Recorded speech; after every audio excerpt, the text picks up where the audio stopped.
嘛是不幸的消息，国道3号苗栗大山路段昨暝发生一件死亡车祸，一台车因为过路停伫外车道，等人来吊车，因过后壁无放三角形警示标志，后壁一个载牛奶的大货车司机无注意到头前状况，失控阵咧撞落去，规台车冲落到路边的草坡，这个司机掉伫车内，送去病院嘛是救无活。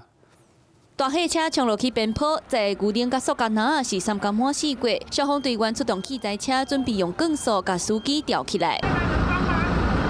救援的地形是边坡，司机的伤势是真严重，消防队甲救起来做急救，不过送医了后，原来救无活。小货车的驾驶自行脱困，那另外就是大车的驾驶受困在驾驶座内。 那我们使用破坏器材让驾驶脱困。车底是完全变形，碎片甲零件是四个散压压。昨暗时10点外，银色的修理车经过国道3号苗栗大山上北的路段，因为故障就甲车停伫咧我外口的车道。不过司机无伫咧后壁放三角锥，5分钟了后，大只客车就失去控制，甲弄掉，规只车冲落去边坡，司机掉伫咧车内转过往。林南驾驶营业半连接车。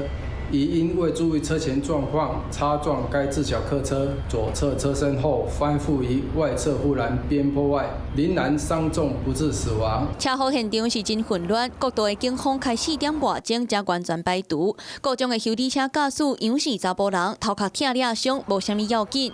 警方调查，2个驾驶拢无食烧酒。大货车的司机可能是看袂清楚，佮加上无注意头前的状况，想要打动啊，所已经袂赴。不过详细原因，该进一步调查清楚。